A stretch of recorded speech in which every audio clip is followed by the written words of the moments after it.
Bonjour Geneviève, on t'invite pour ton livre quotidien politique. C'est un livre qui nous a beaucoup plu, et puis c'est un livre où à l'intérieur il y a beaucoup de livres, et du coup il y a plein de choses intéressantes à essayer de déployer.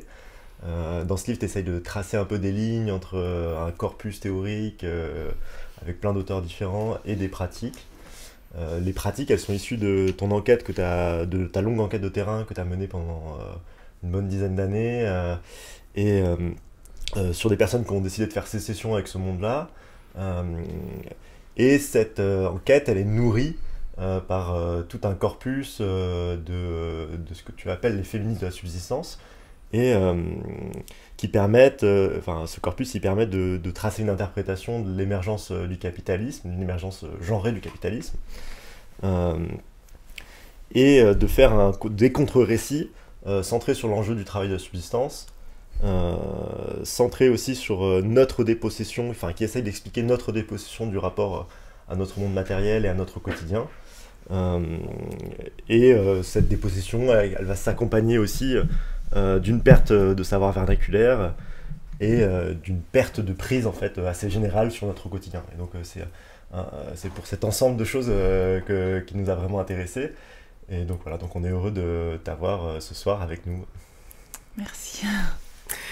Et on se demandait peut-être pour commencer si tu pourrais revenir un peu sur la jeunesse de ce livre, nous expliquer, parce qu'effectivement, comme tu le disais, il est fait de plusieurs livres en quelque sorte, et ça s'irrigue un peu mutuellement. Donc on se demandait un peu comment cette enquête de 10 ans, dont la restitution finalement occupera un autre livre que tu annonces, mais s'articule, parce qu'elle est quand même présente aussi, bien sûr, dans le livre, à ce corpus, et peut-être aussi un peu comment tu as rencontré ce corpus d'autrices féministes qui permettent la relecture dont on parlait. Donc on se demandait un peu comment c'était né, comment les deux s'étaient articulés pour toi, et peut-être même un peu en amont, un peu comment tu t'étais déplacée, puisque tes premiers travaux portent sur le féminisme, en tout cas la violence, les femmes et la violence, l'accès à la violence légale, et plus généralement aussi non légale, sinon je pense à ce livre sur la violence des femmes. Comment t'es passée aussi à autre chose? Il y a l'idée de partir de l'État et puis d'aller à l'autre bout en se disant, tiens, le non-État. D'un côté, je garde la question du genre et du travail entre ces deux décennies de recherche, mais il y a aussi des autrices en fait qui sont déterminantes, notamment Françoise d'Aubonne en fait, parce que c'est quelqu'un qui a à la fois pensé les Amazones, qui m'ont intéressée dans le bouquin Penser la violence des femmes qu'on a fait avec Colline Cardy, et de l'autre côté elle pense aussi l'écologie, ces soldates paysannes en fait, comme elle dit, pour définir ces Amazones, et la question du genre, de l'emprise sur la terre, de l'emprise sur la sexualité des femmes, et la domination patriarcale. Du coup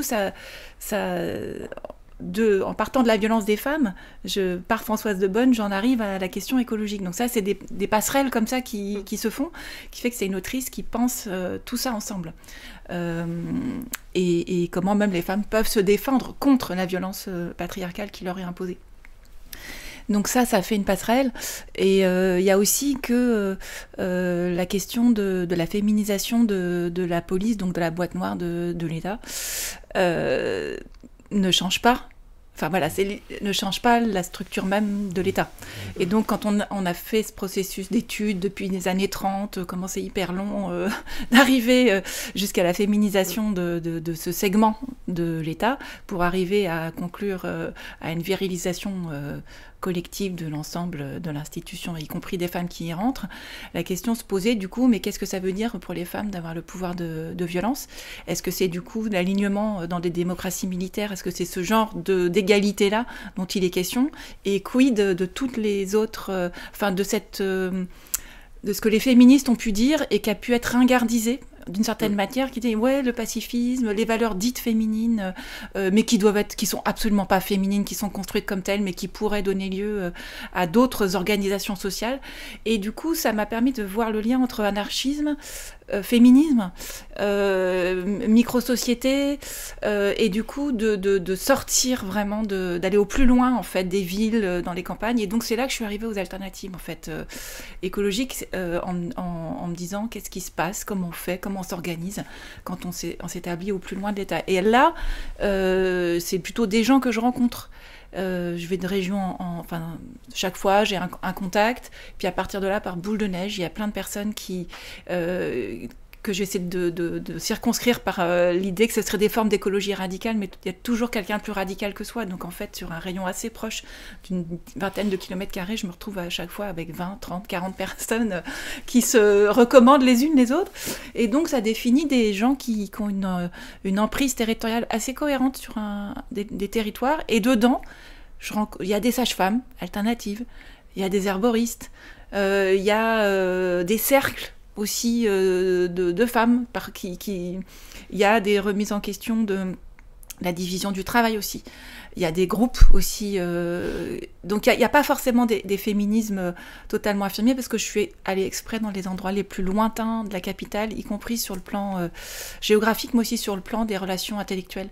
Je voulais pas de stars, je voulais pas de gens qui fassent la navette, mais vraiment des personnes qui étaient dans une écologie pratique extrêmement affirmée, et donc qui n'étaient pas au fait nécessairement de toutes les partitions militantes qui nous agitent ici, enfin moi qui habite en région parisienne. Et du coup, ça m'a permis de voir quelque chose que j'ai qualifié d'écoféminisme vernaculaire, en fait. Et en même temps, cette longue recherche, donc je peux pas me dire, je vais prendre les lectures des personnes sur lesquelles j'enquête, et ensuite, je vais en faire un bouquin. C'est autre chose, c'est-à-dire que je voyais bien qu'il y avait des références, et en même temps, je me dis, mais il faut que je trouve aussi les théories qui correspondent à ce que je vois. Et c'est là que j'ai commencé à me faire une sorte de famille intellectuelle, un peu hétéroclite. Et alors donc par Françoise Daubonne, j'attrape l'écoféminisme. Puis je tombe sur Illich, parce que quand même le terme de convivialité revient. Donc je me mets à lire tout Illich. Je découvre qu'il a écrit un énorme texte qui a été traduit en français, le genre vernaculaire, qui s'appelle Gender. Et là, je suis un peu sidérée en fait par ce texte qui est très peu connu en France.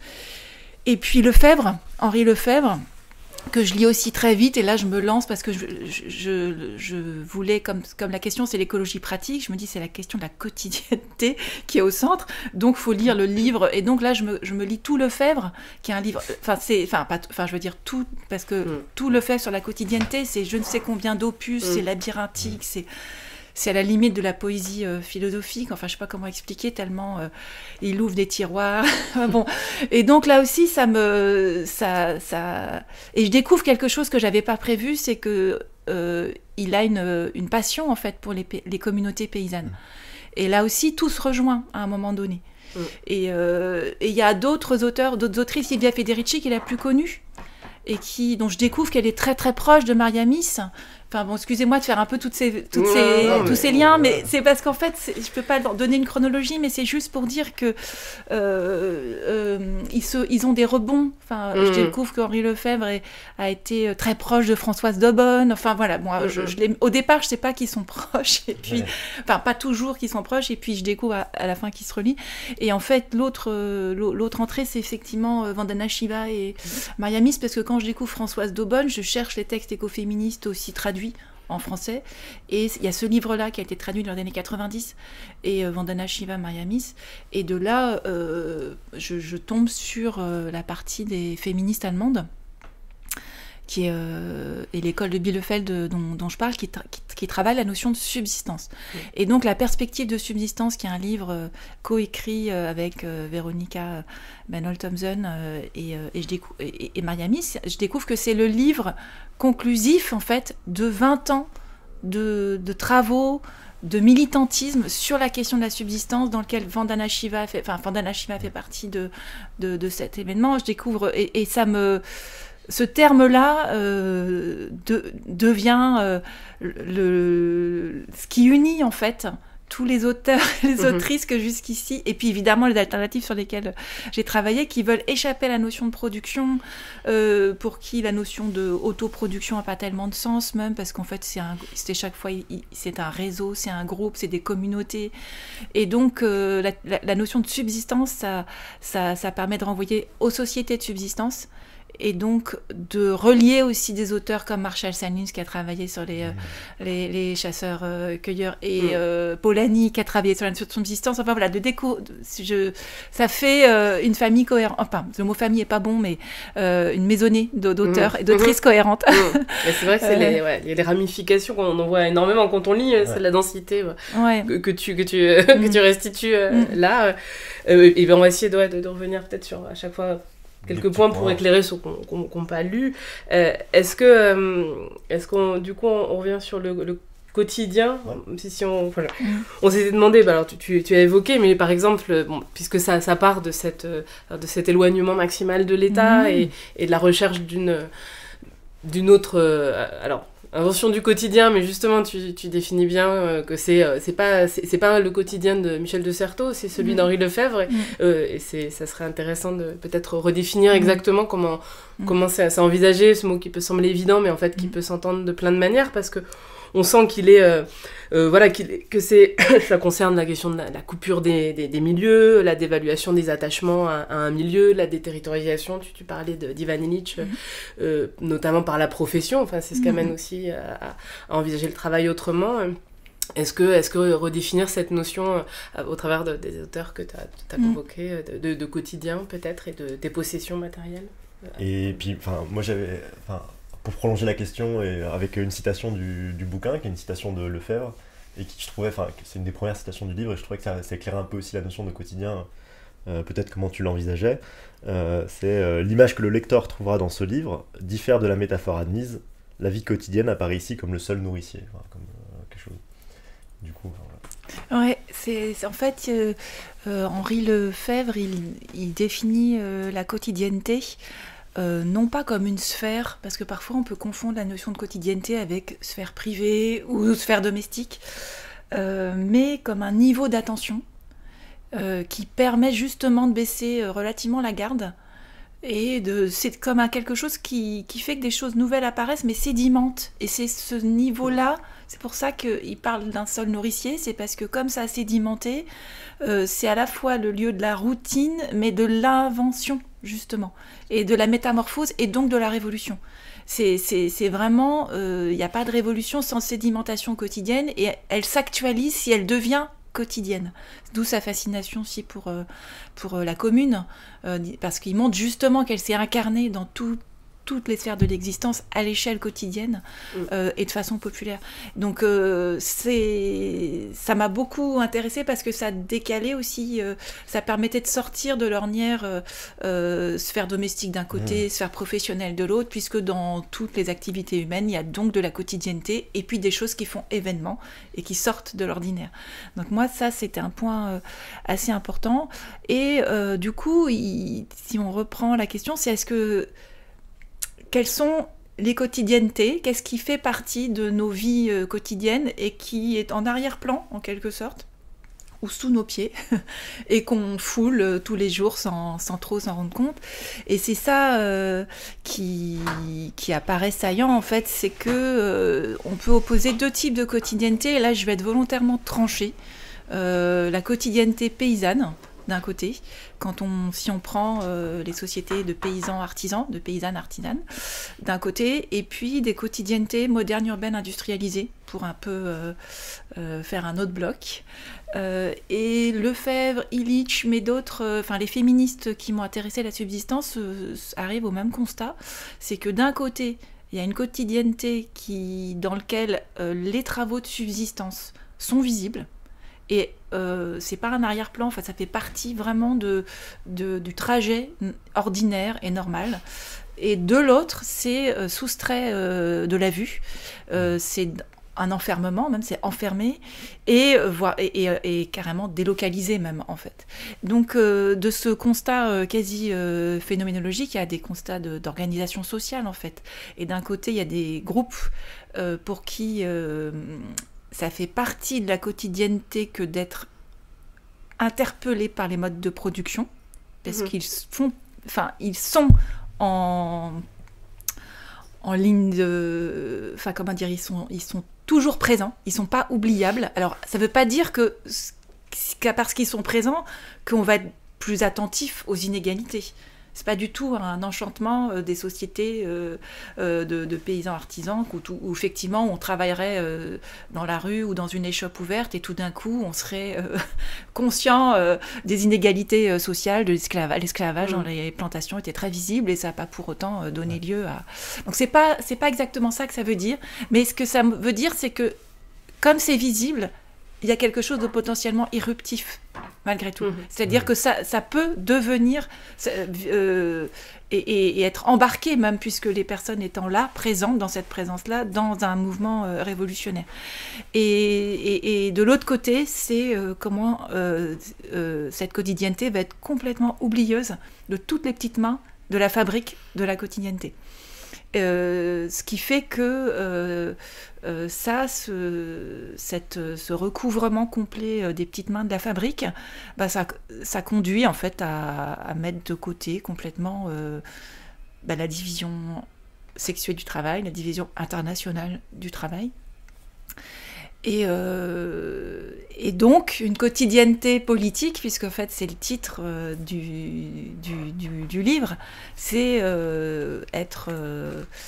réinvestir toute cette fabrique-là de la quotidienneté comme un sujet politique, aussi bien des sujets des personnes qui la fabriquent que le sujet même de l'action politique, de ce qui doit être organisé, réorganisé, repris en charge, redistribué. Voilà. Oui, parce qu'il y a un élément que je trouve intéressant, juste pour compléter ça, mais quand tu parles de délégation, donc effectivement, de délégation à des tiers du travail, donc qui invisibilise la production et toutes ces choses qu'on voit bien, dans la coupure complète entre consommation et production, pour nous citadins, pour ceux qui vivent dans ces territoires-là. Et c'est aussi, je trouve, la notion de délégation à des tiers anonymes, que tu soulignes, et l'idée qu'on peut pas être... qu'il y a une impossibilité d'être concerné, autrement qu'abstraitement, mais de façon sensible, parce qu'il est délégué à des tiers anonymes. Il y a une façon de le refaire sentir qui me semble-t-il est liée à Ivan Illich, mais je sais plus. Oui, c'est lié effectivement à Ivan Illich, parce qu'en fait, peut-être que on peut revenir sur la notion de travail fantôme, parce que ça rejoint, c'est-à-dire qu'il repense l'aliénation dont parle Marx, du travailleur qui se sent dépossédé de son travail.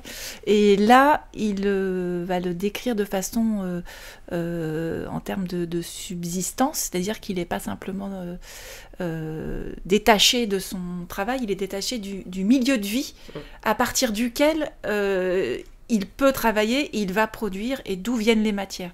Et donc, cette coupure-là, c'est aussi l'incapacité de refaire des circulations, en fait, pour remettre en branle, en fait, des formes écosystémiques de matière que je conserve ou dont je garde un bout et qui repartent... Qui refleurissent, d'où le sol nourricier auquel pense le fait, parce qu'il oppose beaucoup le travail des paysans qui travaillent en cycle et le travail mort de l'usine. Mais la question qui va avec, c'est que... c'est celle de la déterritorialisation, qui est un gros mot, mais j'ai pas trouvé de terme plus simple pour le désigner, mais qui est que le travail va être coupé du milieu, qui a à la fois un milieu de vie peuplé de gens, peuplé de matière, peuplé de non-humains plus qu'humains, peuplé de la maisonnée, qui est peuplé aussi de vie familiale également, et des proches. Et donc ce travail va être couplé de tout ce milieu de vie-là. C'est-à-dire qu'il va faire un grand déménagement qui est travailler dans des bureaux, dans des lieux, dans des usines qui vont être coupés par plein de paliers. Et cette déterritorialisation, ça a des conséquences assez importantes. C'est que si on se place du point de vue des sociétés de paysans artisans, le travail est relié à des matières qu'on connaît, avec des gens qu'on connaît, pas forcément de près. Hein, faut pas imaginer des trucs claniques. Ça peut être une interconnaissance de très lointaine qui unit des villes et des campagnes, qui peuvent unir des continents même en fait. Hein. Mais c'est des formes d'interconnaissance d'un côté qui fait que on sait d'où les choses viennent et où elles vont. Enfin, c'est un peu pour dire ça de façon plus simple. Et de l'autre côté, cet éloignement des distances va plus loin que ça, c'est-à-dire que ça devient une valeur démocratique de ne pas savoir d'où les choses viennent et où elles vont, et avec qui on le fait. C'est-à-dire que l'anonymat comme gage de neutralité du médecin, toutes les professions à talent, j'ai travaillé sur la police, typiquement, la police, devient le gage de la mise en égalité de tous les citoyens qui eux-mêmes doivent ne pas être reconnaissables et recommandables. Et c'est un changement complet en fait de paradigme de déambulation dans l'espace public en fait, c'est-à-dire que ne pas être reconnu ou désigné comme étant venant de quelque part devient le gage d'une citoyenneté pleine et entière. Et c'est un vrai... Enfin, je veux dire, il ne s'agit pas de dire que c'est un problème. C'est-à-dire, le problème qui se pose, c'est qu'une fois qu'on invente ce type de citoyenneté anonyme, s'opère lentement, sûrement, mais carrément, même je dirais brutalement, une disqualification totale au nom du clientélisme, du népotisme et du favoritisme, etc., de toutes les relations qui relèveraient de formes d'interconnaissance. Et donc là, ça veut dire que concrètement, des sociétés de paysans artisans sont dévaluées immédiatement, comme si être recommandé par ou venir de quelque part, c'était d'être dans la capacité d'avoir une relation équitable, juste, et être nécessairement patriarcal. C'est ce qu'on dévalue ou l'esprit de clocher. Voilà. Et donc il y a un truc qui se fait, une sorte de binarité qui se met d'un côté esprit de clocher, esprit borné, interconnaissance, travail sur le proche, et de l'autre, citoyen du monde, urbanité. Enfin bon, allez, je ne vais pas développer, mais et du coup, ça a des conséquences très importantes sur la notion de professionnalisation. C'est-à-dire qu'un bon professionnel, c'est quelqu'un qui donc est doté de certifications universelles. C'est-à-dire qu'il est il est capable, un bon architecte, un bon médecin, un bon, je sais pas, peut agir en tout lieu. En toutes circonstances, et évidemment qu'il il adapte son savoir à la situation, mais il est doté de ce fameux savoir universel. Et là aussi, ça va avec un autre processus qui est que du coup le professionnel donc anonyme, en lien avec des gens anonymes et dont le savoir est universel, va s'opposer au savoir vernaculaire qui lui est ancré quelque part, peut être issu d'une tradition et est opérant sur des gens de sa connaissance. Ce qui n'empêche pas, enfin ce serait complètement absurde d'imaginer qu'un guérisseur ne serait pas capable de guérir quelqu'un d'ailleurs et hors de sa région. Du coup ça crée ou alors qu'une connaissance des arbres d'une forêt ne permettrait pas à ces forestiers de paysans d'avoir une connaissance sur la forêt en général. Et donc on a comme ça un appauvrissement complet du savoir vernaculaire comme un savoir tellement situé qui ne serait pas délocalisable, et de l'autre une élévation, mythification du super spécialiste, de l'expert qui connaîtrait tout, quel que soit le lieu. Donc je pense que moi c'est un peu alors ce qui se passe, c'est que du coup les autrices et les auteurs qui m'ont intéressée, c'est que ils voient cette opposition-là comme une aporie. Comment on peut être dans un nomadisme et une reconnaissance des peuples et de leurs variations, et vouloir un ancrage qui nous fait un domaine de spécialité relié à un territoire donné. Il n'y a pas de contradiction en fait entre ces deux pôles. Et donc c'est cette définition-là, enfin du coup c'est ce que tous les auteurs et les autrices que j'ai étudiés, que j'ai essayé de mettre en évidence.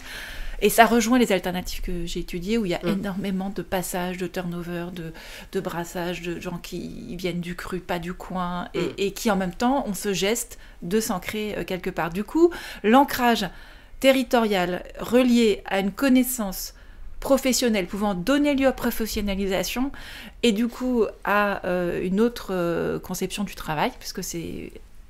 et donc une autre organisation sociale, puisque le travail de subsistance détermine sa distribution, l'organisation sociale, et puis des égalités, des inégalités, c'est possible. Enfin voilà, ça... Juste pour rester sur l'anonymisation des professions, une des choses qui m'avait marqué aussi dans le livre, c'est justement tout ce passage où tu décris très bien ce processus d'anonymisation. Et où tu dis que en fait, avec le processus de certification, il y a une standardisation des gestes, ce qui fait que tout le monde est substituable et que du coup, effectivement, tu ne croises que des inconnus qui répètent en fait un geste standardisé, tout à fait. Et c'est vrai que, en fait, quand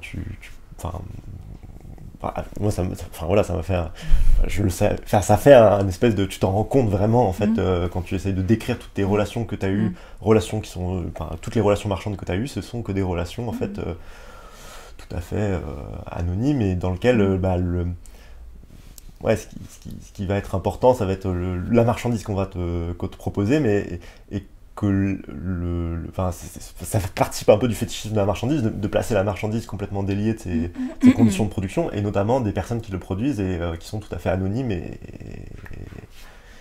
substituables, quoi. Ah oui, c'est vraiment... C'est exactement ça, c'est comment l'opération marchande via l'abstraction de l'argent, en fait, parce que l'usage de l'argent peut ne pas être abstrait.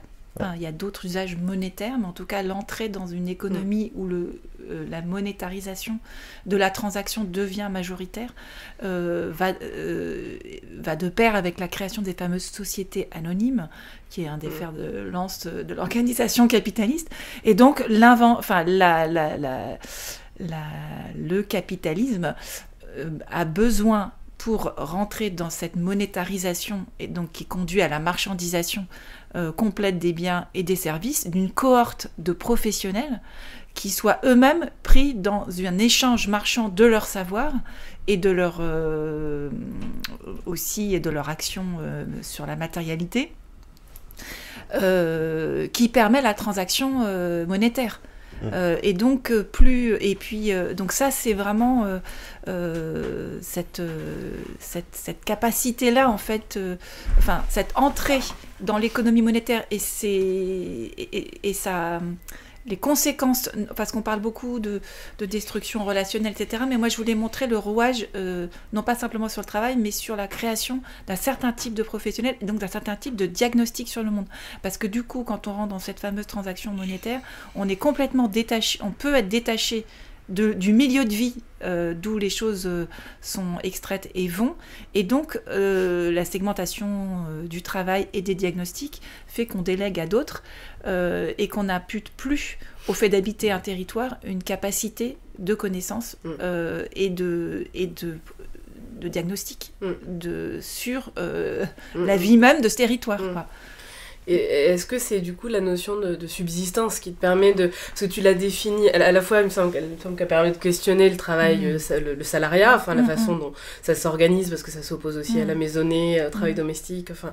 après on reviendra peut-être sur la question plus du lien, enfin de la remise en question de l'émancipation féminine ou pas, mais plus le rapport effectivement entre subsistance et salariat, et aussi entre, ça m'a semblé intéressant, entre subsistance et qui n'est pas autonomie, autoproduction, autoconsommation, enfin c'est finalement une notion assez complexe.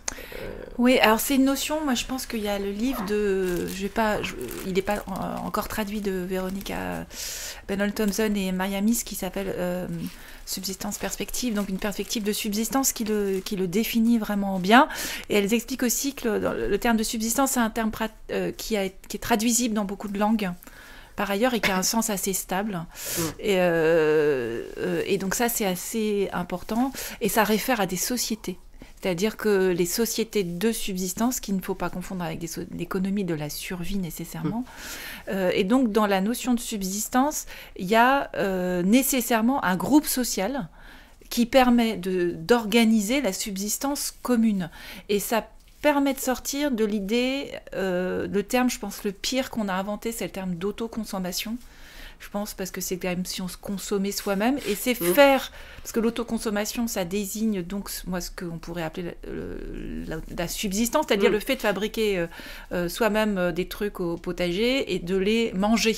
Et donc on prend pour étalon pour désigner cette opération la consommation qui serait devenue donc l'alpha et l'oméga de description du monde, alors que quand on parle de subsistance on relègue la notion de consommation comme un événement historique qui est problématique, et ça permet de rappeler qu'il y a des sociétés paysannes qui continuent d'être des sociétés de subsistance pour qui la consommation, ça reste quelque chose de plus exceptionnel ou qui n'est pas une norme, et que pour plein de ménages, par ailleurs, la référence n'est pas simplement de dire « Ah bah ça me coûte moins cher que si je l'achetais mais c'est je veux rester relié en fait à un type une façon de travailler qui n'est justement pas le travail marchandisable.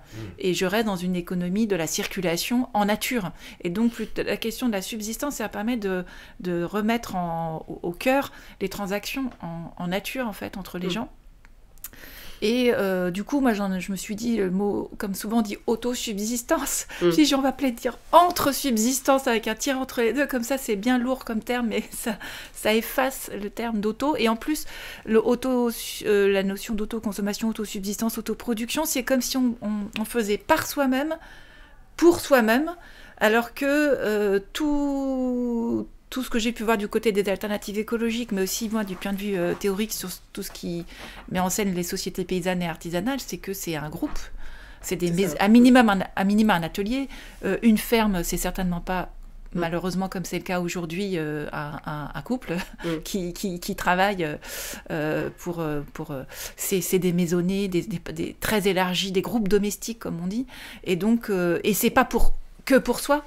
C'est pour un groupe élargi, donc y compris quand il y a transaction monétaire. Je pense que la notion de subsistance, et par ailleurs c'est une perspective, parce que c'est là pour reprendre Mariamis, c'est-à-dire que c'est quelque chose qu'il faut se réapproprier, et donc c'est une perspective politique.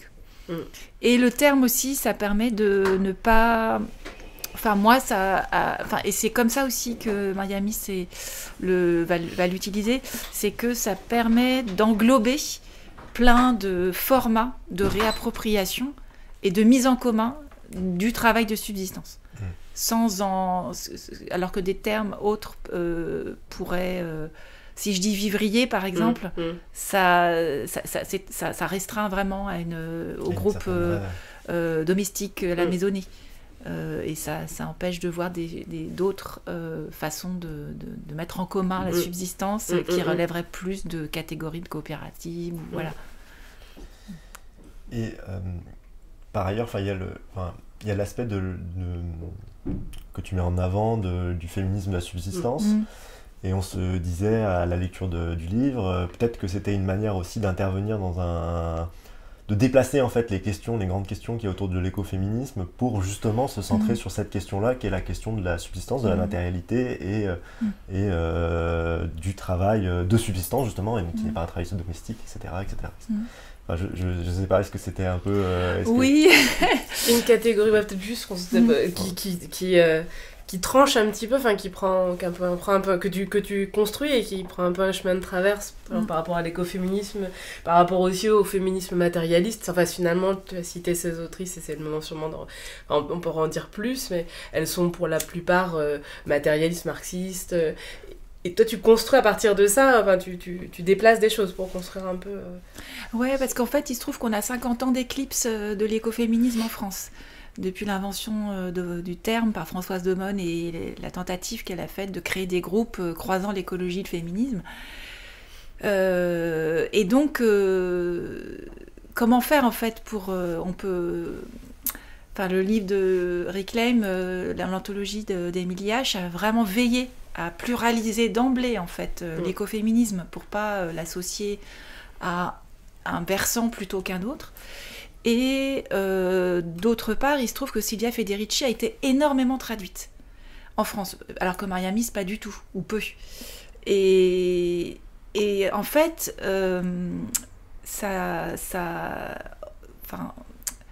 il y aurait quelque chose, et que de l'autre côté, en France, c'est ce qu'on dit le féminisme matérialiste, qui a principalement, qui est on va dire, le féminisme dominant, en fait. C'est ces paradigmes qui ont vraiment pris le pas, aussi bien sur le plan militant que sur le plan scientifique. Et du coup, à partir de Silvia Federici, qui est partie sur notre groupe militant qui est le salaire, qui a milité pour un salaire ménager, qui a été extrêmement critiqué en France, parce que ça paraissait une essentialisation de la femme au foyer, alors que l'enjeu du groupe Wages for Housework, qui était au contraire déjà très intersectionnel, race, classe, genre, complètement tressé, et l'idée c'était de montrer que le salariat n'était pas une émancipation en tant que telle, il fallait être en plus la prolétaire de son mari, la prolétaire à l'usine, et de l'autre côté Bell Hooks qui montre aussi qu'il ne faut pas dévaluer la sphère domestique qui peut être le refuge loin de l'activité domestique esclavagisée et puis très très bassement salariée de l'autre pour des femmes descendantes d'esclaves et qui se retrouvent dans cette manière-là de faire maison, et que donc pour elle, être à la maison, c'est un lieu safe, et pas le lieu nécessaire. Toutes ces influences croisées font que ça permet de mettre au jour un matérialisme marxiste qui ne pense donc pas le salariat comme une émancipation nécessaire, c'est pas, les deux ne sont pas... ne vont pas nécessairement ensemble. Et deuxièmement, l'idée qu'il faut du coup s'intéresser aux matières, c'est-à-dire qu'est-ce que deviennent les matières, d'où viennent-elles, qui les fabrique. Et donc penser division internationale du travail. Et ça, c'est une opération et donc penser aussi aux paysannes. Parce que ça, c'est l'autre point, c'est que le féminisme matérialiste qu'incarne en France notamment Christine Delphi, elle va vraiment montrer que voilà, le travail, y compris les femmes paysannes qui sont dans ce qu'elle appelle l'autoconsommation ou l'autoproduction, se retrouvent aussi en position ancillaire ou exploitées de leur mari, sachant qu'elle travaille sur une période spécifique aussi, qui est le début de l'agriculture à la fin des sociétés paysannes aussi. Et de l'autre côté, moi je voyais des historiennes, des anthropologues qui mettaient en évidence le pouvoir des femmes dans les sociétés paysannes, et donc qui contrevenaient en fait à cette sorte d'aplatissement en fait de la condition de toutes les femmes du monde, qu'elles soient paysannes, ouvrières, femmes au foyer, cadres en quelque sorte. Elles seraient toutes prises dans la nécessité de fabriquer le travail domestique, la fameuse double journée. Or, moi, les féministes matérialistes, qui s'appelleraient pas matérialistes, mais qui rentraient dans le débat sur le travail domestique, veillaient à faire des différences entre les classes sociales, les niveaux d'industrialisation et les sociétés, et quand même mettaient en évidence la spécificité des sociétés paysannes. Et ça, c'est un déplacement très très important. Et du coup, qu'est-ce que je fais, moi ? Est-ce que je fais je peux pas les appeler toutes écoféministes parce que le terme n'est pas, à part Françoise Daubonne qui le revendique, une partie des historiennes états-uniennes dont je parle, Silvia Federici de l'autre côté, qui se définit pas nécessairement comme écoféministe, bien qu'elle préface le livre clé, premier livre clé de Miami, qui se revendique du terme d'écoféministe. Tout ça, ça crée un monde, et les féministes allemandes qui emploient le terme de subsistance pour définir leur groupe, en disant qui inclut aussi Vandana Shiva, ça m'a paru le terme le plus commode et le plus juste pour désigner cette façon-là de ne pas d'inclure dans la définition d'une action féministe et d'une action politique la prise en compte du partage du travail de subsistance, mais aussi qui inclut donc un milieu de vie, donc un milieu naturel. Parce qu'à partir de là, ce qui se passe, c'est que ce qui va pas être mis en périphérie de la réflexion féministe, c'est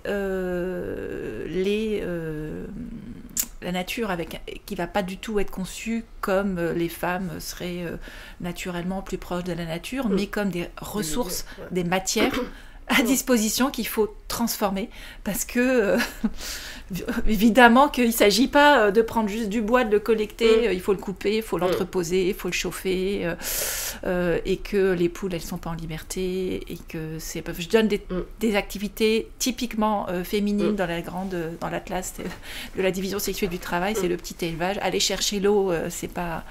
Ce qui est aussi une mission vraiment beaucoup dévolue aux femmes dans beaucoup de sociétés. Et je parle du petit élevage, la confection aussi. Et donc à partir de là, c'est une toute autre histoire de la modernisation, de l'industrialisation et de l'émancipation qui est racontée.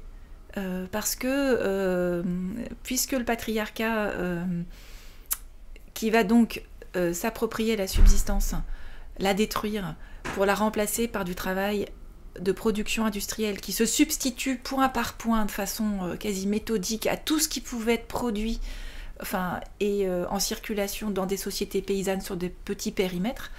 Donc le travail industriel qui va, donc production-consommation, ce bout-là, se crée dans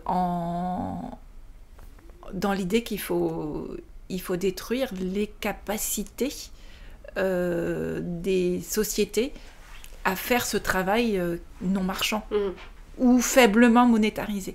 Voilà. Et donc, l'histoire du capitalisme, de l'installation du capitalisme comme de l'exploitation des femmes n'est pas la même, parce que ça pose... peut-être que je suis trop longue. Mais en tout cas, ça pose une question énorme, c'est comment définir l'exploitation. Est-ce que l'exploitation, c'est de voir la place fonctionnelle des femmes dans le système de production en tant que productrice de travail domestique gratuit qui permet aux hommes et à d'autres femmes, parce qu'il y a du... mode de production domestique gratuit et rémunéré aussi entre femmes, de faire carrière, d'aller travailler dans la société industrielle et capitaliste contre argent. Est-ce que ça, c'est la seule manière, à la fois conceptuelle, mais le seul récit qu'on peut faire de l'exploitation?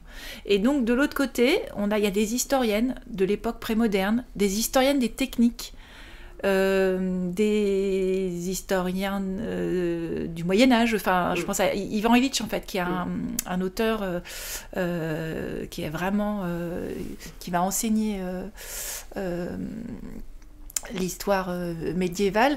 Il va s'intéresser, de l'autre côté, Silvia Federici qui évidemment, avec son livre sur Caliban, qui va s'intéresser à la fameuse origine, moment de transition du passage du féodalisme au capitalisme.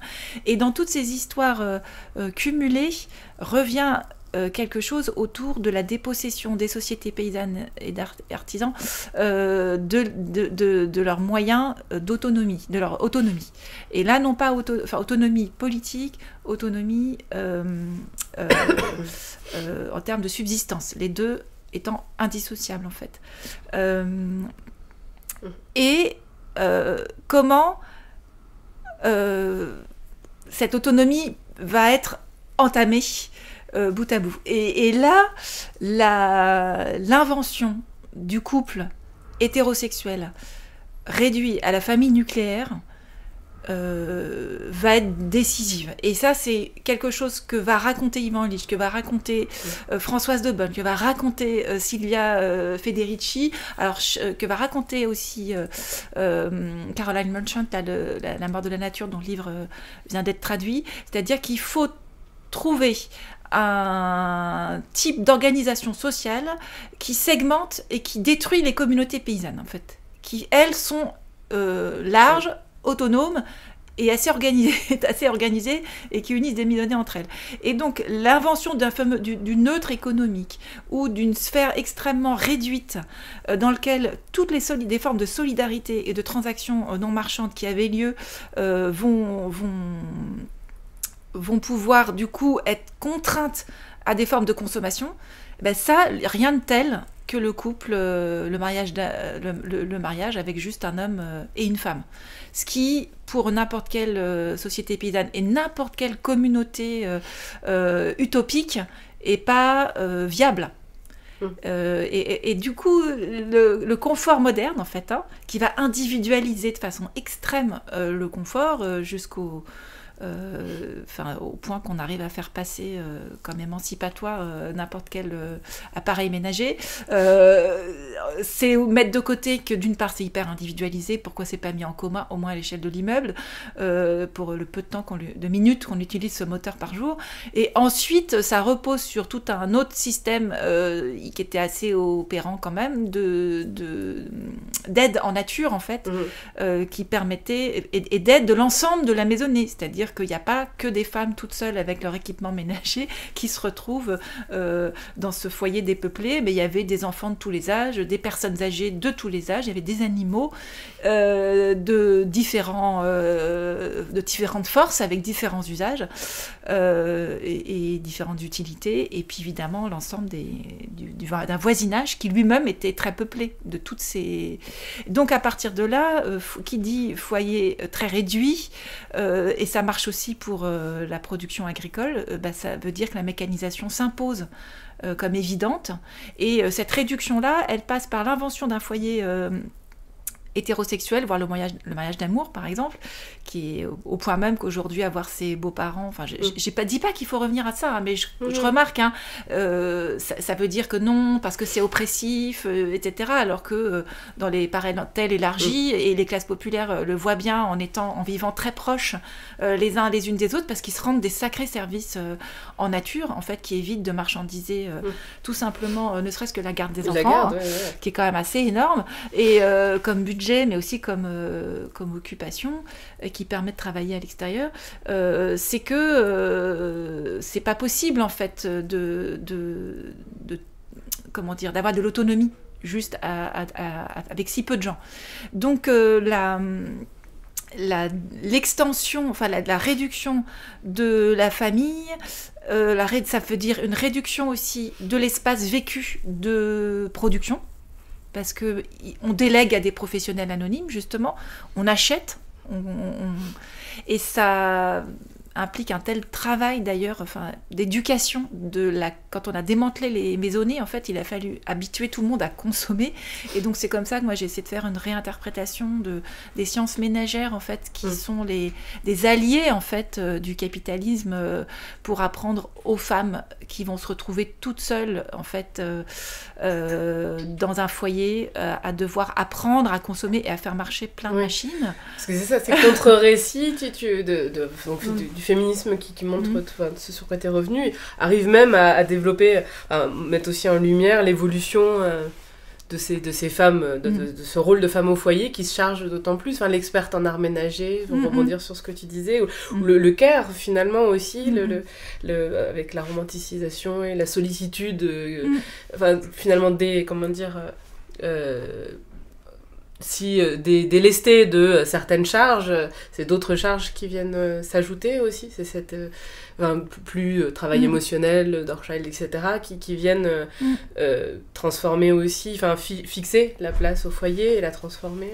Bah oui, parce qu'à partir du moment où les foyers sont des unités des lieux où on dort, où la famille restreinte se retrouve, et on assure un travail domestique de consommation qui fait que c'est un travail, parce qu'il faut transformer quand même ce qui a été acheté, il faut acheter, il faut stocker, mais encore une fois, je pense pas, enfin, la revendication d'avoir une cave et un grenier qui est juste indispensable à toutes les sociétés de transformation vivrières où il faut pouvoir stocker à différentes températures. Aujourd'hui, c'est un frigidaire qui est minuscule et en plus, enfin bon, voilà, c'est d'autres donc c'est un travail domestique réduit en fait par rapport au travail de subsistance qui lui implique un autre rapport à l'espace, un autre rapport aussi à la conservation et aux tâches, à la division du travail. Cette réduction-là, ce foyer-là, comment dire, il va laisser toute la place, du coup, au travail d'affection. Alors, le problème, et ça, Silvia Federici, elle a des mots assez extraordinaires là-dessus, où elle dit, mais depuis quand on va faire du travail d'affection et de care, le réduire à ça, alors que les ménages populaires qui peuvent pas se permettre en fait, parce que entre le travail qui est en des heures désynchronisées, la nécessité d'accomplir un nombre de tâches manuelles et domestiques sans délégation de ce travail, surtout pour des femmes monoparentales issues en exode rural et donc se retrouvant isolées dans des villes, etc. Et qui donc doivent superposer complètement du travail de subsistance, du travail domestique de consommation et du travail de soins. Elle dit c'est une vue de l'esprit issue de notre confort moderne, plutôt blanc, classe moyenne supérieure, que de séparer ces deux opérations. Et par ailleurs, ça tendrait à dire que le travail de subsistance n'est pas un travail de soin. Comme si savoir d'où les choses viennent et pour qui on les fabrique dans un rayon proche, c'était pas prendre soin de ses proches, mais aussi soin de la terre et de ses habitantes et d'habitants dans toute leur variété et toute leur biodiversité. Et donc, il y a quelque chose qui va se faire autour de la déconnexion de ce qu'on pourrait appeler d'un soin environnemental, mais aussi d'un soin des proches, pour le travail du care dont la matérialité doit être interrogée. C'est-à-dire pour que moi j'ai du temps pour faire du travail affectif qui, de l'autre côté, à l'autre bout du monde, me permet de consommer rapidement, de réchauffer rapidement mes plats, de faire en sorte que même mes enfants soient simples pour de réchauffer des choses quand je suis pas là. Et est-ce que j'y pense ? Enfin, comment est-ce que j'intègre ça à ma vie quotidienne ? On en revient au tout début, quand ça sort d'un phénomène observable, observé, intime, quotidien, ça sort des préoccupations politiques, mais aussi presque, ça devient un problème cognitif quasiment. Parce qu'en fait, c'est pas possible aussi d'intégrer à ce point l'ensemble de la chaîne des dominations dans sa vie quotidienne. Oui, si c'est pas sensible. Moi, je parle à un moment du vertige, en fait. C'est-à-dire, une fois qu'on a attrapé l'ensemble de la pelote de laine, une fois qu'on a tiré le fil du pullover et qu'on a compris qu'on avait dépossédé les foyers, les maisonnées du travail de confection artisanale qui était la base, qu'est-ce qu'on fait, quoi ? Ça devient qu'est-ce qu'on refabrique. Mais ces féministes de la subsistance, en tout cas, elles pensent matière monde planétaire. Ça c'est quelque chose qui elles pensent. Alors, à l'époque, elles pouvaient employer le terme de tiers-monde. C'était le terme qui était disponible. Femme du Sud. Moi, j'ai c'est pas pour rien que Maria Miss, elle fait sa thèse sur les femmes indiennes à l'époque contemporaine. C'est la première thèse en allemand de sociologie sur les femmes en Inde. C'est pas pour rien que Veronica Belton-Thompson, elle va travailler sur les femmes au Mexique, Claudia von Verloop, elle va travailler sur le Venezuela, et qu'elles vont évidemment avoir des liens avec Vandana Shiva. Sylvia Federici, elle va aller en Afrique, et donc elle va parler aussi de ce système d'accaparement des terres, de la mise en sorcellerie, de ces vieilles femmes qui vont défendre des logiques de subsistance. Et Ivan Illich, de la même manière, il va travailler à Porto Rico. Voilà, donc en fait, c'est pas une abstraction, c'est que ça fait partie des groupes que ces personnes, enfin ces théoriciennes et théoriciens ont dans leur quotidienneté, à la fois théorique mais aussi militante. Henri Lefebvre, c'est pas, enfin lui aussi, bon, il est plus âgé, mais il a fait sa thèse sur les communautés paysannes et justement les résidus des communautés paysannes avec des formes d'autonomie paysanne en termes de décision politique, et il va en voir les traces dans les communautés pyrénéennes qu'il connaît. Voilà, et c'est comme ça qu'il va remonter le fil. Oui, c'est toujours anti-universaliste. Enfin, ah ouais, il n'y a pas de... ce dénominateur. Ouais. Et juste pour revenir sur ces contre-récits et sur ce que tu disais, et un des traits saillants du bouquin et qui me semble très important, quoi, ces écoféministes ou ces féministes de la subsistance, elles insistent beaucoup justement sur la puissance des femmes pendant ces... Et est-ce que tu peux un peu revenir dessus, sur notamment l'importance de, par exemple, de réinterpréter la révolution, le néolithique, de sortir d'une anthropologie, d'une lecture des sources, certains biais qu'il y a à lire les sources, d'interpréter les sources et de récolter les données, qui masquent ou qui invisibilisent à la fois le travail des femmes, mais aussi leur puissance dans leur communauté. Alors on va peut-être pas tout retracer le contre-récit, mais peut-être choisir un moment ou quelque chose qui te semble important pour justement montrer qu'en fait, une lecture, qu'on peut avoir une autre lecture de cette histoire, et qu'en fait, c'est important en fait. Il y a une importance politique à faire ça, quoi. Il y a une importance politique parce qu'en fait, de façon, elles ont pris à bras le corps dans les années 70. Il y a l'idée qu'il faut sortir de la science patriarcale. C'est-à-dire que c'est les hommes qui ont fabriqué le savoir, aussi bien anthropologique, mais aussi en sciences dures, en histoire, et qu'il faut donc réévaluer, repartir des sources, les relire, et donc lire entre les lignes, savoir relire entre les lignes. Et c'est ce qu'elles vont faire en fait, parce que c'est à la fois faire œuvre antipatriarcale, mais aussi admettre est-ce que la science se fait nécessairement à l'université ? Est-ce qu'il n'y a pas aussi quelque chose... Les féministes ont des cercles de parole, ces fameux cercles de conscientisation qui sont extrêmement importants, qui permettaient à des femmes de différentes provenances en fait, d'échanger et de faire des formes d'horizontalité. Et ça, elles vont le faire. Elles vont dire, je ne suis pas universitaire. C'est ce que fait Françoise Daubonne, mais je vais lire des textes d'archéologues et lire des éléments genrés que l'archéologue n'aura pas vus. C'est ce que fait aussi Vandana Shiva quand elle essaie de définir des archétypes indiens. Et il ne s'agit pas de repartir d'une mythification, mais d'interroger la question de la mythification, justement, c'est ça qu'elles vont dénoncer et dénoncer comme mythe, la mythification de l'universalité de la domination masculine en tout lieu, à toute époque. Elle part d'une définition historique du patriarcat.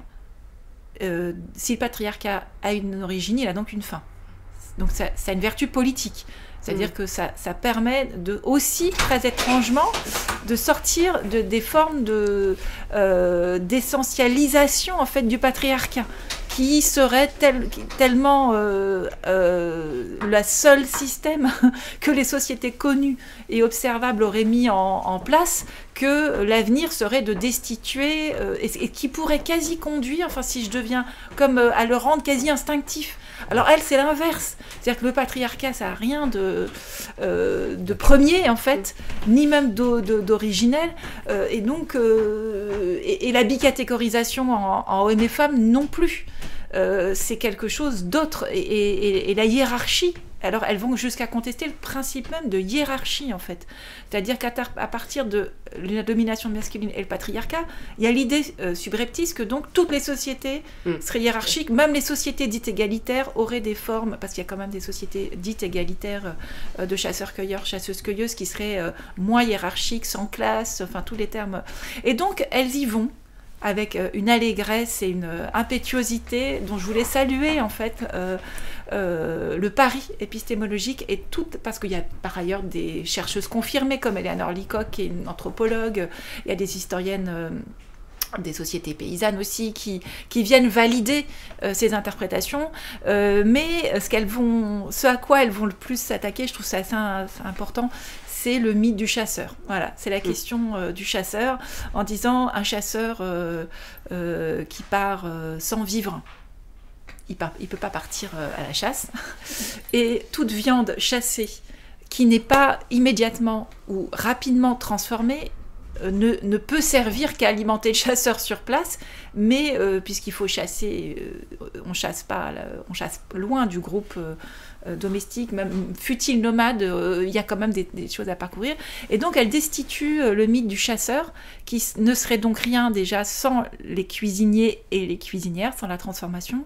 Et par ailleurs, la grande chasse versus la petite chasse, aussi c'est une façon. Et par ailleurs, ça met en évidence le principe que les premiers êtres humains seraient forcément dans un régime carné, quid de la cueillette, des formes d'agriculture, de céréaliculture semi-sauvage, des formes de jardinage qui ne sont pas forcément le potager tel qu'on connaît aujourd'hui, mais qui sont des façons de cueillir les plantes de sorte à ce qu'elles repoussent de façon plus forte aux mêmes endroits, qui permettaient à des groupes de chasseurs-cueilleurs, etc., etc. Donc tout ça, c'est une manière de réinterpréter les biais endocentrés, mais aussi productivistes, des biais qui dévalueraient la place de l'intégralité des travaux de subsistance dans la manière dont les sociétés seraient organisées. Et donc si on pense que le travail de subsistance, qui donne une part énorme à tous les travaux de cueillette, de petite chasse, d'entretien, de confection, et qu'elles sont complètement interdépendantes,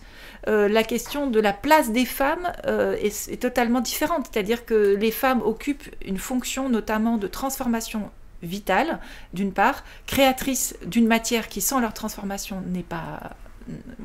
le cuir ou la laine ou le lait même, il faut en faire on boit pas à la mamelle, quoi. Voilà, il y a quelque chose de tout un travail de la poterie jusqu'au transport, c'est un truc très très important, mais c'est aussi dans leur travail qu'elles vont avoir de gestion des stocks et des subsides, justement. Et ça, c'est un travail énorme qui veille précisément à ce qu'il n'y ait pas d'accaparement de la subsistance par des hommes, par un groupe social, et que l'ensemble du groupe va pouvoir avoir accès aux subsistances dont il a besoin pour lui-même.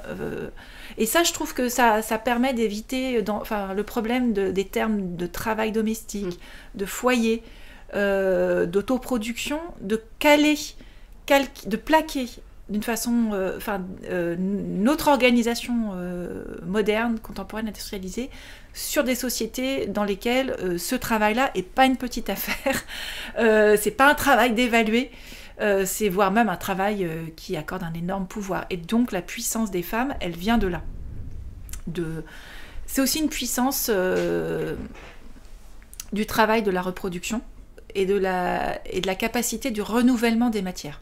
Je pense que ça, c'est assez important, parce que tout le travail de la naissance, du pouvoir de la réappropriation, du pouvoir d'avorter, du pouvoir d'accoucher et de ne pas accoucher, du pouvoir de la domestication des animaux, de savoir tout ça dans l'histoire du néolithique, mais ça va plus loin dans l'histoire des sociétés paysannes, c'est quelque chose qui est à la fois vécu, réinterprété de façon historique, anthropologique, théorique, mais aussi à l'horizon, comme l'un des enjeux majeurs du patriarcat capitaliste.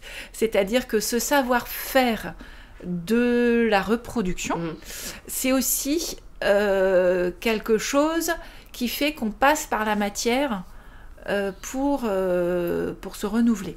Et elles vont, enfin c'est pas pour rien que c'est des féministes allemandes en fait qui ont aussi dans mon corpus qui travaillent pas mal cette question-là, mais toutes, Silvia Federici, Anne Oakley, vont s'intéresser à la question de la naissance alternative aussi et de la reproduction. C'est parce qu'il y a derrière, il y a l'idée que l'appropriation du pouvoir de la naissance, mais du savoir-faire de la naissance et la marchandisation de l'acte de naissance, parce que c'est ça le corollaire de la médicalisation de la naissance.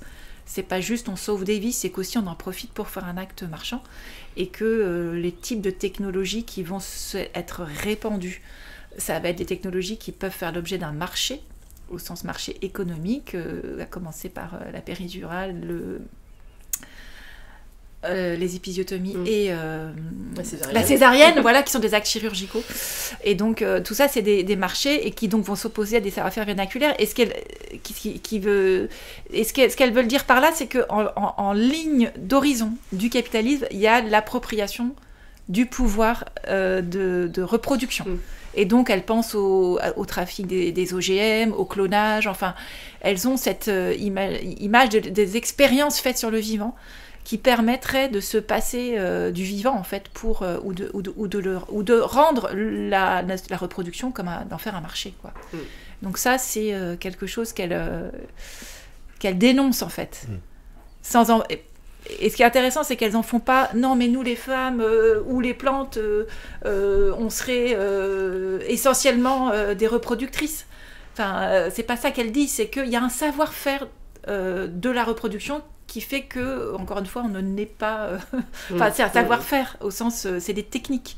Et donc, elle s'intéresse à la substitution de certaines techniques, pas d'autres, au cumul des mondes aussi ou pas. Et encore une fois, est-ce que pour faire passer des savoir-faire médicaux, on en vient ultra-industrialisé, on en vient à éradiquer des savoir-faire autres, qui vont être présentés comme autres, voire même comme dangereux, parce que voilà, donc elle, c'est plus cette interrogation-là, en fait, sur la dépossession totale, en fait, ce qui fait qu'on ne sait plus...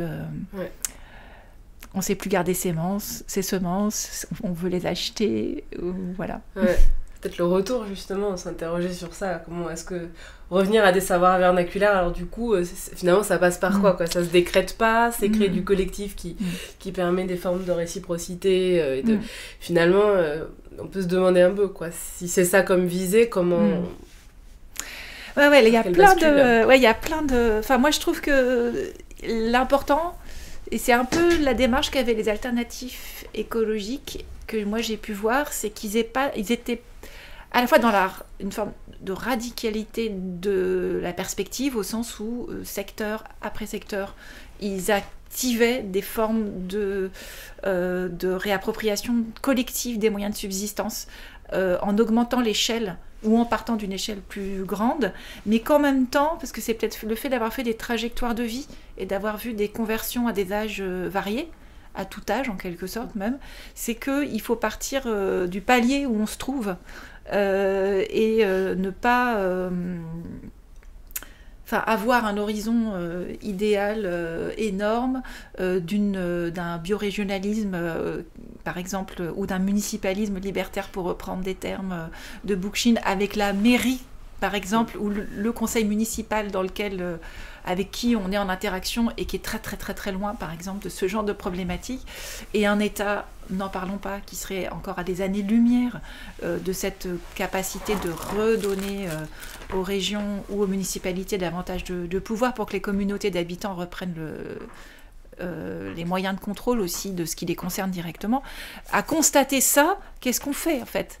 Par quel rouage on commence ? Et du coup, j'ai voulu développer pas mal de théorisations ou de formes politiques très différentes. Et il y en a une qui m'intéresse, que j'ai pas mal développée, mais qui est Gibson Graham, que c'est des Australiennes économistes géographes qui sont des activistes aussi, et qui ont développé une perspective vraiment, vraiment passionnante, parce qu'elle part du principe qu'il faut commencer là où on est. Elle s'intéresse pas du tout en fait au niveau biorégional, parce que elle part du principe que toute population, sur un territoire dont elle ne connaissent pas encore les limites, mais que toute personne dispose dans son espace-temps de portions d'espace-temps qui peuvent être soustraites à l'économie capitaliste.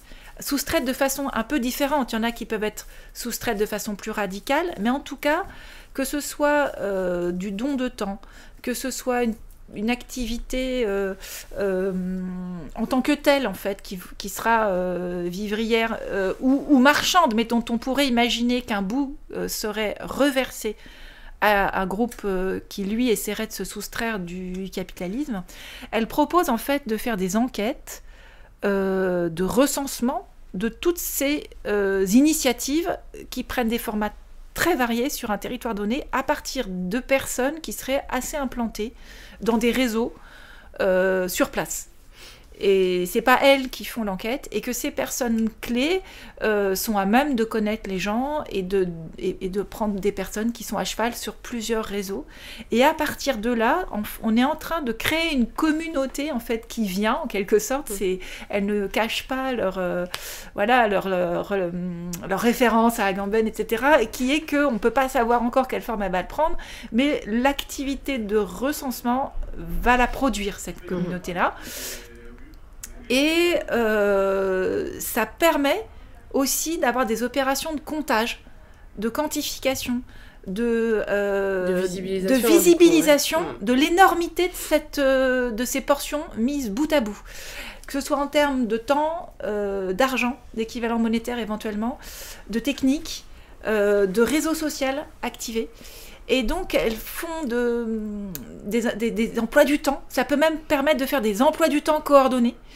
Et je pense que ça, je trouve que c'est...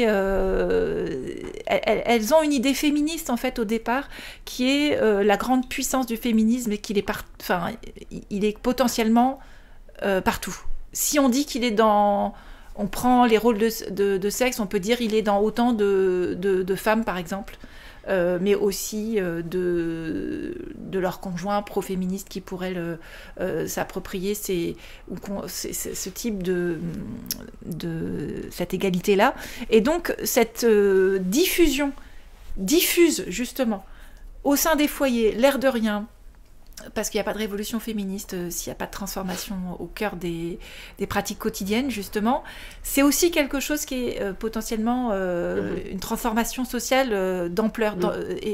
Ça a été aussi, moi, mon point de départ, en fait, d'avoir d'étudier les trajectoires, notamment de femmes qui ont des trajectoires atypiques, enfin minoritaires, qui prennent des chemins de traverse, et qui, à un moment donné, font groupe, toutes ces femmes qui, tout d'un coup, se mettent à aller sur le marché de l'emploi dans des métiers masculins. Au départ, elles sont très peu, puis après, elles deviennent plus nombreuses. Donc, il se passe bien quelque chose dans des rouages qui sont levés au cœur des socialisations différentes.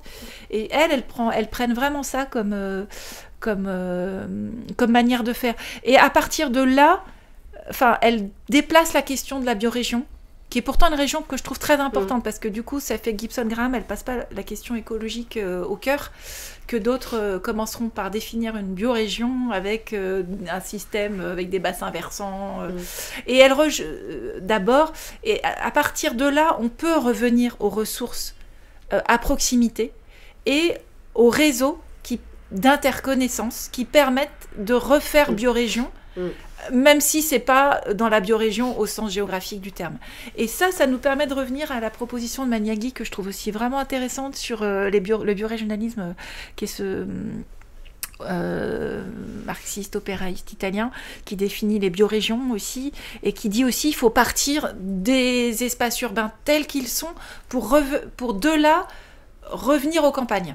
Et donc repenser la ville et la campagne en lien. Non pas la campagne forcément cohérente, parce qu'il se peut que la campagne, comme il n'y a plus les ceintures maraîchères, il se peut qu'elle soit plus éloignée, mais en tout cas repenser la circulation des deux et refaire des constellations, en fait. Et c'est ce qui se passe dans les alternatives que j'ai pu voir, quel que soit le qualificatif qu'on puisse mettre derrière, alternative autonome, alternative écologique, alternative radicale, enfin tout ce que vous voulez, mais c'est que ça crée des liens entre des groupes qui sont dans des campagnes et des groupes qui sont en ville et qui vont refaire Ouais, c'est des inventions de circulation. Ouais, de refaire des circulations. Spatial, mais...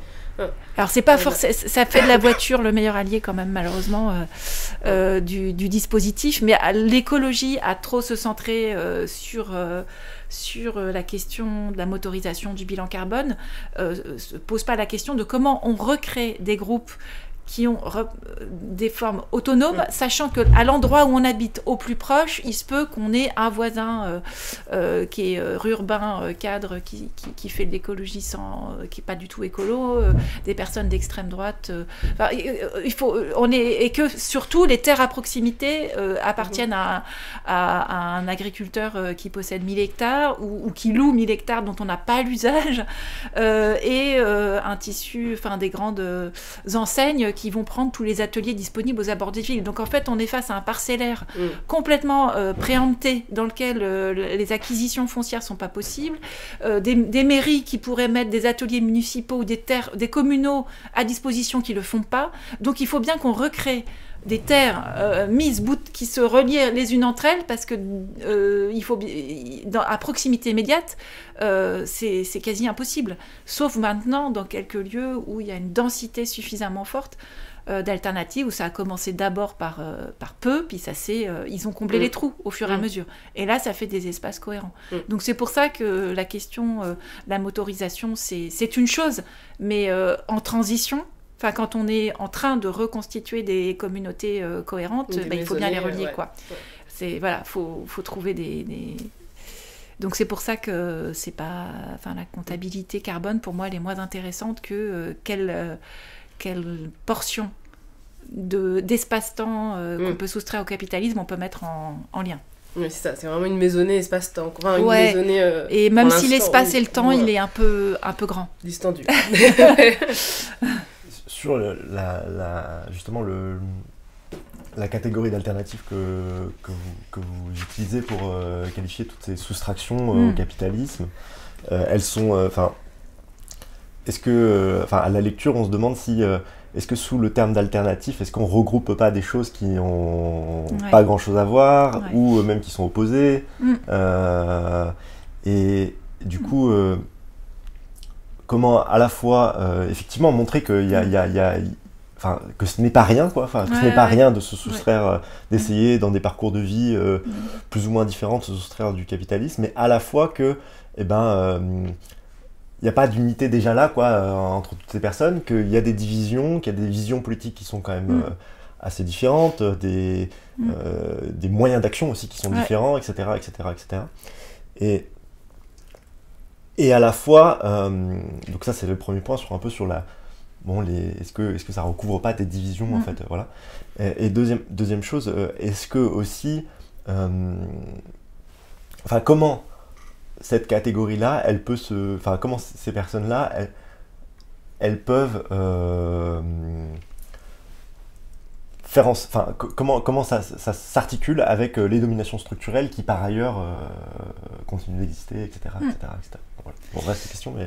Ouais, ça, je pense que c'est une question dans le deuxième volume, en fait, quotidien politique. Il va y avoir un deuxième volume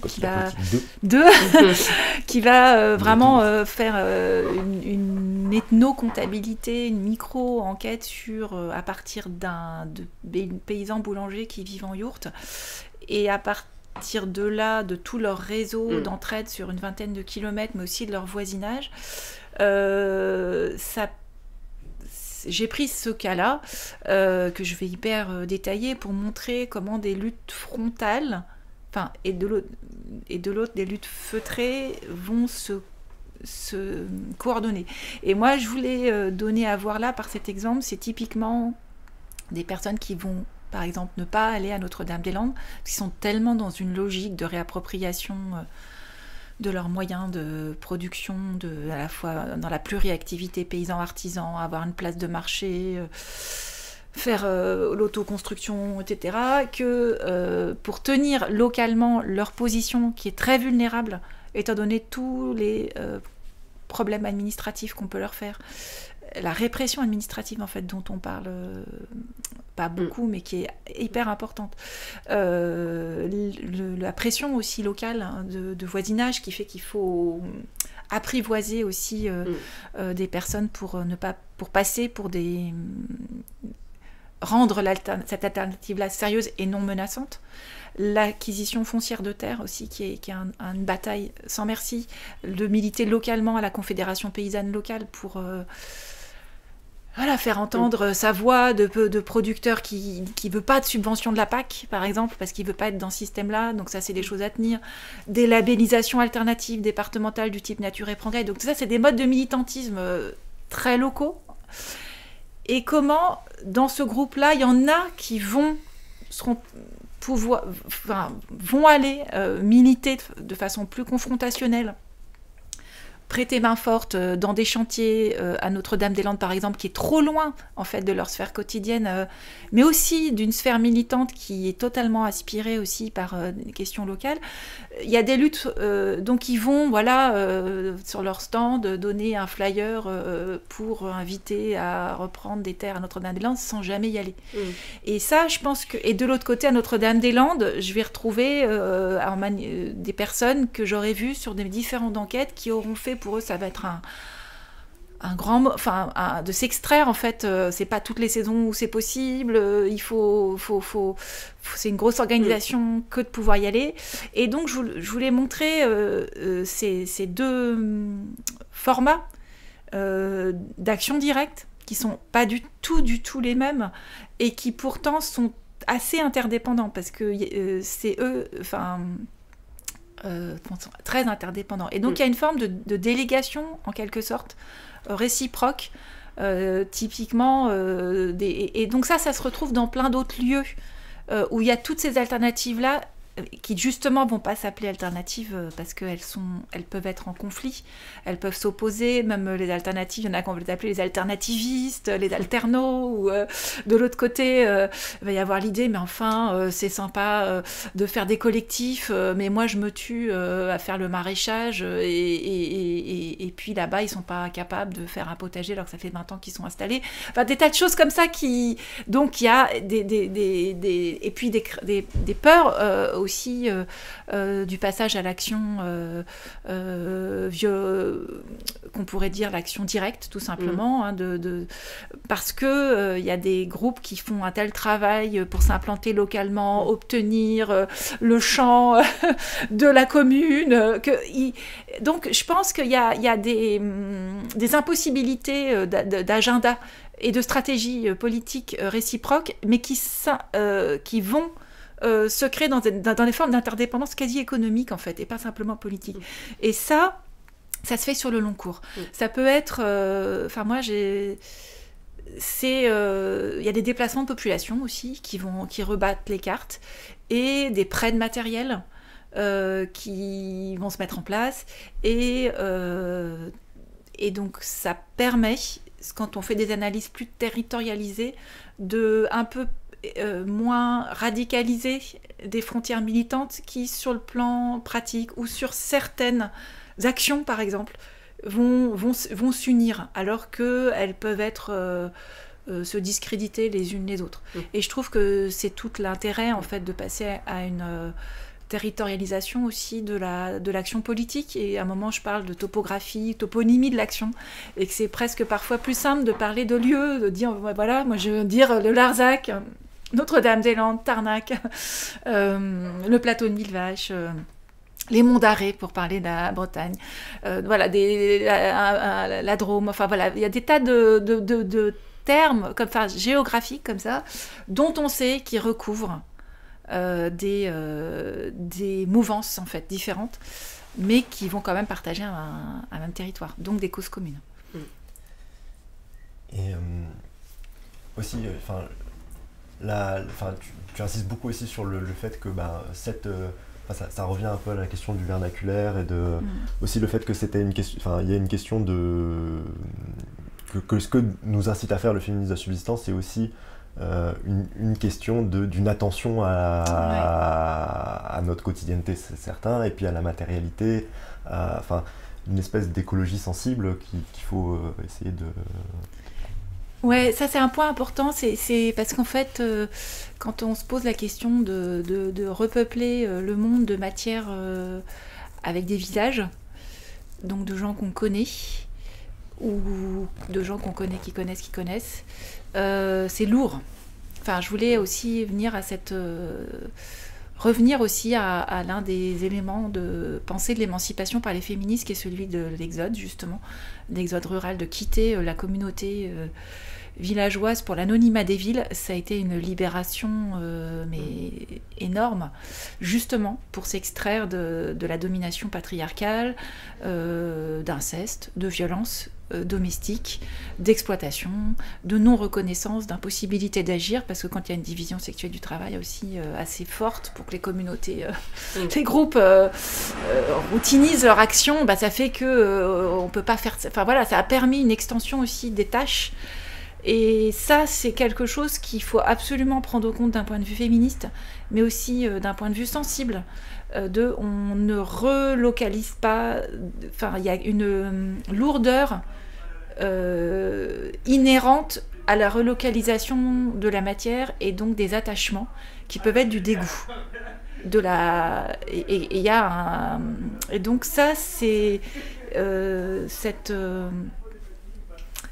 ce poids-là, il doit, pour le dire autrement, l'usage, c'est bien de reparler de la valeur d'usage, mais l'usage, ça use.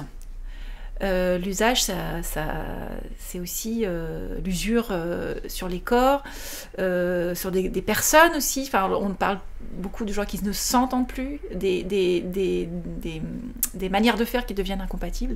Et donc, pour moi, repenser la valeur d'usage, c'est repenser de façon absolument indissociable la sortie radicale de la valeur d'usage, c'est-à-dire pouvoir s'extraire au plus vite des communautés relocalisées, quoi. Et donc on ne peut pas repenser la sédentarité relocalisée, on ne peut pas le séparer d'un nomadisme comme mode de vie. Et c'est même, ça permet aussi de revisiter les sociétés paysannes et de cesser de les considérer du reste comme des sociétés hyper sédentaires. Il y avait des migrations saisonnières pour des travaux des champs, toute l'Île-de-France, et à ces travaux des champs, la Beauce qui est complètement dépeuplée, il y a plein de travailleurs saisonniers, travailleuses paysans qui descendent faire la céréaliculture parce que chez eux la saison est plus lointaine, et plus tardive, et que donc les travaux de la terre, en fait, c'est des travaux aussi saisonniers qui impliquent des circulations. Et que y compris quand on étudie l'autochtonie dans les villages et qu'on voit la sociodémographie des villages, Martine Segalen elle avait fait ça, elle montrait que ne serait-ce qu'en Bretagne, tout le monde changeait tout le temps de ferme en fonction de l'augmentation du groupe familial, et que donc il y avait une grosse circulation, donc il ne faut pas non plus essentialiser l'autochtonie immémoriale et immémorielle d'une part, et d'autre part en termes des alternatives que j'ai pu étudier, quelle que soit pour le coup la mouvance, il y a toujours, et ça je le montre dans les articles que j'ai déjà commencé à publier sur ce cas que j'ai appelé Valonde, à Valonde, où il y a une part irréductible de sédentaires et une part irréductible de nomades qui vont et qui viennent et qui ne cessent d'aller et venir, et les uns ont besoin des autres.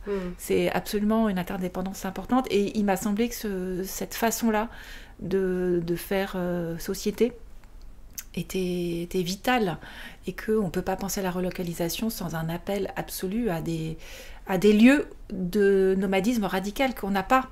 Enfin, il n'y a plus de forêt. Enfin, voilà, on est soit dans la propriété, soit dans des terres. Il faut avoir un camping-car en bonne et due forme. Je ne parle même pas des gens du voyage qui n'ont pas des aires voilà, à disposition. Et qui soient des lieux, qui ne soient pas juste eau, électricité, eau courante, mais des lieux de capacité aussi d'usage de la terre. Parce que ces personnes, ces peuples nomades, c'est pas juste je pars avec ma voiture et mon porte-monnaie, c'est je suis capable de trouver des ressources naturelles non polluées à disposition, et ça aussi ça fait partie du cortège, et c'est pas pour rien que dans tous les lieux collectifs, c'est des lieux que j'ai pu voir, il y a un endroit voilà, où on participe du coup à la vie du collectif à ce moment-là, qui est pris, et puis il y a accès à une rivière, à une forêt, un potager, et puis on donne le coup de main, on prend ce qu'il faut, et puis on repart, quoi.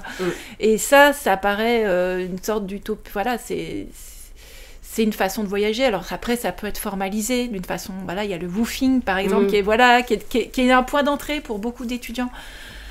Pour beaucoup de jeunes, en fait, qui commencent par là, puis après, qui voient qu'ils n'ont plus besoin de la structure telle qu'elle, et que ça devient un mode de vie, une façon de militer. Et puis Notre-Dame-des-Landes, par exemple, typiquement, a beaucoup utilisé cette capacité des gens à libérer 4 jours, à partir, et à ne rester que quelques temps, et pourtant à tenir un lieu qui, en dépit des allées et venues, maintient. Alors on en arrive aux dominations. Pour les dominations structurelles, c'est que je pense que c'est vraiment une des capacités cette capacité du nomadisme. Ça permet aussi au groupe de ne pas figer la domination, parce que les gens s'en vont.